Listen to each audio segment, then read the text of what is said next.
भाई लोग आप लोग को बता दो, अंदर से सुपर स्टार ट्रेंडिंग स्टार का हमेशा जलवा भारी रहता है। दो गाने 8 मंथ में 100 मिलियन व्यू कब पार कर गया है। वो गाने का नाम आप लोग को बताएंगे, लास्ट जरूर तक वीडियो देखते रहिए। अगर आप लोग मेरे चैनल को सब्सक्राइब करें और बेल आइकन को जरूर दबाएं। एक गाने का नाम है, जो पहला गाना है जो 8 मंथ में 100 मिलियन हो गया, अंता म्यूजिक पर जो गाना आया था कमरिया पे भाला चली, खेसारी लाल यादव सिंगर शिल्पी राज दोनों मिलके गाया था। वीडियो सॉन्ग भोजपुरी बवाल सॉन्ग है। आप लोग जाकर देखिए, चैनल को सब्सक्राइब करें और बेल आइकन को जरूर दबाएं।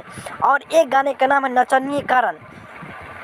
वो गाने में सिर्फ खेसारी लाल यादव गाया था और 8 मंथ में यूनाइट भोजपुरी पाया था। 1 से 11 मिलियन हो गए, यानी 2 सेम टाइम में सेम मंथ में 100 मिलियन व्यू हो गया है। आप लोग तहलका मचा दिया। खेसारी भैया का जितने भी फैन है वो गजब का है और खेसारी भैया का हमेशा चाहते हैं, चाहे कुछ भी हो जाए खेसारी भैया का चाहेगा, अन्यथा किसी को नहीं। और कमरिया पे भाला चली, नचनिए कारण, 2 गाने गजब का है। डीजे पे बवाल बजता है और ताल का मचा कर रख देता है।